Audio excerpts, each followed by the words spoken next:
Bots. Bots are a real thing. Are you guys familiar with bots boosting streams, making your streams look more successful than they are? Drake is in a ongoing lawsuit right now for this exact same reason. Bots.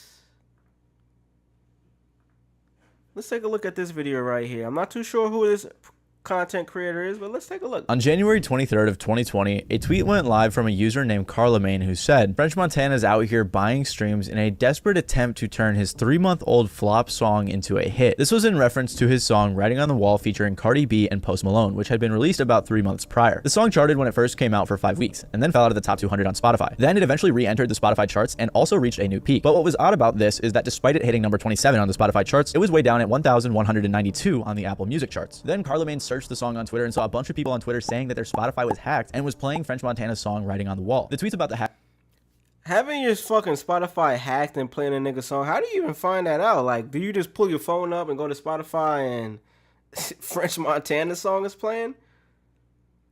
It's kind of fucking wild, bro. were all posted between the 18th and the 25th of December, and the song charted again on the 22nd. So it was basically confirmed that French Montana was faking his streams. But it isn't like he's some random artist. He's a Grammy-nominated artist with tons of huge songs, who was also signed to Epic Records, which is a division of Sony, one of the big 3 record labels. And while French Montana was one of the few that got caught, there are many other artists in the music industry faking their streams, followers, likes, and so much more. A lot of fans online have been realizing what's going on, with tweets about Atlantic Records faking views and comments on videos from artists like Lil Uzi Vert. Now, this is the thing. He said French Montana is faking his streams. I don't believe it's the actual artist going to whatever stream farm or individual that they know can do this. I don't blame the artist for this. I blame them for being a willing participant, because if they're aware of it's happening, you're willingly ignorant to what's going on with your career. Are they the ones that's actually... Hey, Josephia.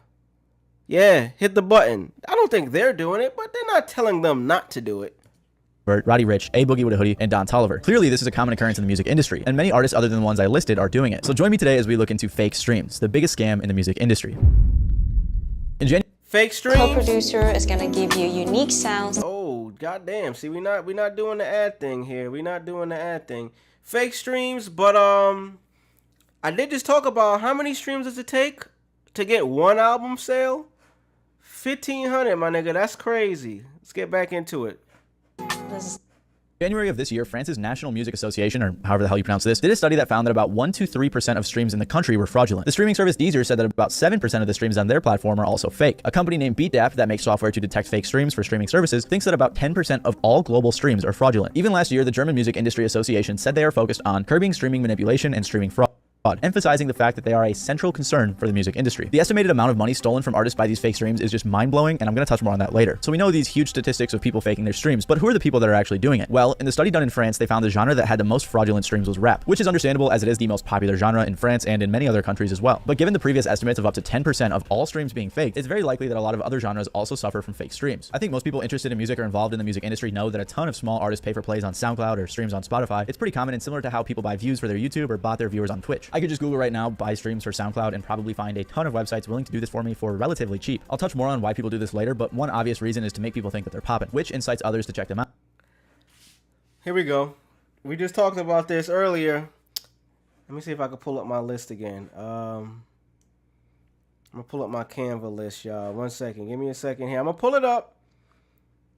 I'm putting together a list of reasons of why the fucking music industry is a goddamn scam. Image was number 2 on the list. And the reason why people bot, if you were wondering, hey, why would you want to bot and pretend to have more streams than you actually do? Perception. Perception is everything in this fucking industry that we live in now, and the world that we live in now, even for social media. Motherfuckers that don't do a goddamn thing, but they just take pictures for the gram. They want to make sure that people think they're popping as well. So image. Number 2, image. Bro just talked about it. This is the reason why botting is a thing. The image you uphold is everything for someone that is just discovering you. For me, let me take me out of it. For the average person, if you don't know anything about an artist, you see their image in terms of what they look like, oh, okay, cool. You might hear a song, you might not. You might see that their songs have hundreds of thousands of fucking views. You're like, okay, that's a lot. That's dope. You may or may not click it. Now you see somebody else with hundreds of millions of views, you're like, oh shit, what the fuck am I missing? FOMO starts kicking into place. Oh shit, I don't want to be left out. I want to be able to talk about this artist that I don't know anything about. He looks official. He looks legit. Oh, where is he signed to? Universal? Oh shit. I want to be able to talk to my friend or a random stranger at a bar about, yo, do you know this guy? Or if the song comes on, I'm familiar with it. Or if somebody shows it to me, oh yeah, I know that guy. Damn well known you don't know shit about him. Oh yeah, I know that guy. He got 200 million views on that one video. Oh yeah. Image. Bought their viewers on Twitch. I could just Google right now, buy streams for SoundCloud, and probably find a ton of websites willing to do this for me for relatively cheap. I'll touch more on why people do this later, but one obvious reason is to make people think that they're popping, which incites others to check them out. But I'm not so interested in small artists doing that because we already know that. What fascinates me is seeing big artists like French Montana faking their streams. In a suspiciously now deleted Vice documentary on fake streams, a Vice documentary maker named Michael K. Williams was able to interview a music industry insider named Chad Focus, who exposed R.I.P. Michael fucking K. Williams, bro. Legend, nigga. the world of fake streams. He made the claim that all of the huge artists signed to labels, whether or not they know it, are benefiting from fake streams. These artists are on these streaming forms. They are on these streaming platforms. Even from a guy like a J. Cole that say how many artists got streams from these bots. They're not as hot as they seem. Well, J. Cole is a part of that system as well, and he don't even know it. The major labels are running these streaming forms. They run these streaming numbers. They run these setups. So this is obviously a very bold claim, but is it really that? Insert Drake's lawsuit into the chat. Let's keep going.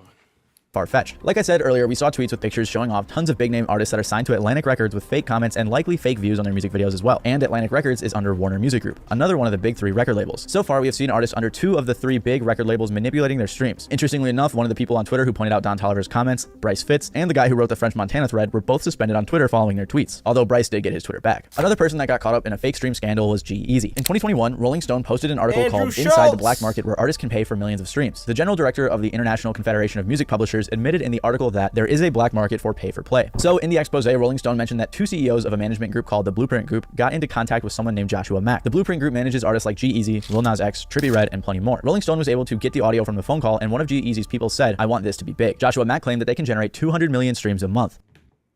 What if you can create your own website by saying, this is what I want? Whoa, whoa, whoa, whoa, whoa. We don't want no ads running on my shit, especially if I'm not getting no bucks from this shit. So fuck all that. Shout out to whatever ad that was, but nigga, you not paying me, so you ain't running on my shit. That's facts. That's a super basic question. When you say you're going to do Spotify and do Apple, like what exactly does that mean? What are you doing? One, we're saving the album and running the numbers up. That's the first thing. Across multiple devices, all premium. Okay. 2, we're driving traffic. Wait, hold on. I have more questions about that. So, like, how is that happening? We basically, crack the code and understand how to manipulate the system and hit astronomical numbers. So what he's describing. There's always a code and there's always a backdoor to whatever fucking industry that exists. There's always the person that codes it, bro. Like, if you understand IT, if you understand reverse engineering, if you understand engineering in its own, you know if there's code to create the platform and the product, there's always a way or a code to reverse engineer it and hack it. That's just how technology works, bro. There's probably no way to really defend against that. There's cybersecurity. It's a $1 billion business that exists just to prevent people from doing this. But the ability to do it does not go away. It's gonna be possible no matter what. That's what homie just fucking described to us, bro. How is that happening? We basically, crack the code and understand how to manipulate the system and hit astronomical numbers. So what he's describing here sounds like stream farms, but again, I'm going to touch on that more a little bit later. But Joshua Mack said in the phone call that he works with tons of major labels and big artists. He said, if we stop pressing the buttons, the people at the labels would not be able to be getting the type of response and support they're getting. In the expose, Rolling Stone even interviewed an anonymous A&R from a prominent label who said, there are a few third-party companies out there running this for a lot of the major companies. We use them too for some of our artists. We agree to a certain amount of money for a certain amount of streams, and we can spread that out among our artists. It's like, we're good, we just need performance-enhancing steroids to be a little bit better. G-Eazy is also signed to Sony, but I also want to clarify that it is possible that not all of these major labels know what's going on. They very well could be, but I'm not going to make any accusations because I don't want a lawsuit. Actually, one indie label manager saw one of his artist songs have a huge jump in streams and investigated it just to find out the new jump in streams was fake. So after looking at all of these examples and bringing up all the statistics, it seems pretty common. It's actually so common that one person who I talked to about a video I made nonchalantly told me their label wanted to buy some true views for my video. Now, I don't even know what true views are, but obviously I declined because, I'm a man of integrity, and it's also just really shady and weird. But I was also fascinated at how casually it was brought up as if it's just another day in the music industry. So this is obviously a big deal, and it's much larger than what most of us probably thought it was. So if that's the case, then why has it gone undetected for so long? Well, as it turns out, fake streams are nothing new and have existed for a very long time in many different ways. Before streaming services even existed, the music industry wasn't really that good at keeping track of album sales. In the early days of the music industry, Billboard charts were based on the rankings of the albums sold in stores. So if one album in particular was sold the most, that is how they would get their data. I don't fully understand how this works, but it seemed really messy. Music measurement, as we know now, started in the United States in 1991, when record stores started sending reports to a company called SoundScan. But even then, tracking album sales was not easy. For example, in 2006, a rumor was being spread that Michael Jackson had sold over 750 million albums in his life. This is because one of his publicists was telling fan clubs that MJ had exceeded over 250 million units, which people assumed meant albums, when in reality it probably meant singles. For the longest time, there wasn't a great way to verify album sales. Michael Jackson actually holds the Guinness World Record for most albums sold, but Guinness World Records themselves say sales figures vary wildly from source to source. They don't even know how many units he actually sold. Alrighty. So he's getting into a lot. Basically, there's a lot of fucking tricks being played. He got into the streaming, the bots, how it's easy as a fucking Google request to be like, hey Google,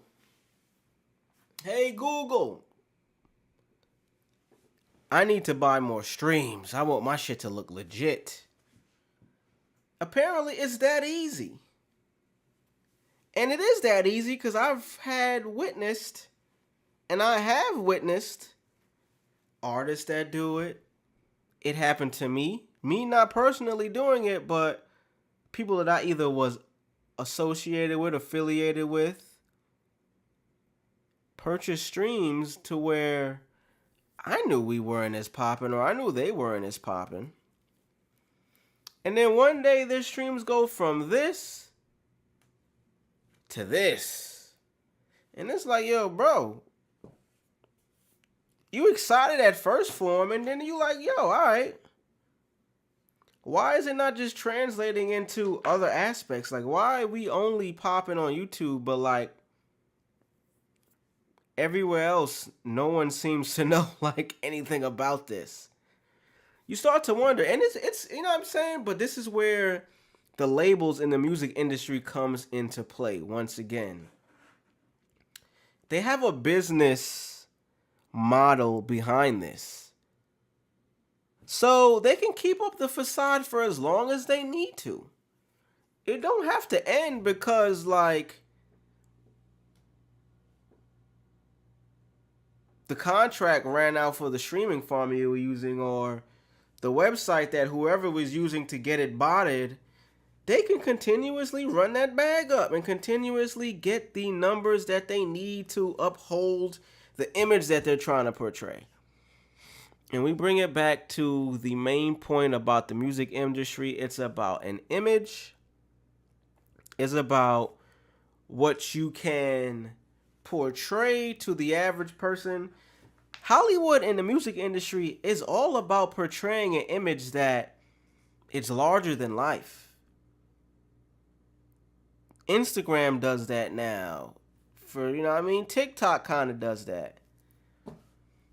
Once you get past the idea of, yo, this person and this label, this industry is above me, you start realizing, oh shit, a lot of this may not be real. A lot of this may be paid for. I can do the same thing. And then shout out to all of the independent artists out there. Russ, LaRussell, RP Nipsey Hussle, AJ McQueen, Larry June, the guys that are bringing it back, Currency, Wiz Khalifa, the guys that are doing it the right way where they're building up their brands. And then they're partnering 50-50, 70-30. I don't need you niggas, but I want help from you niggas. You can get some money with me. You're not going to make money off me, nigga.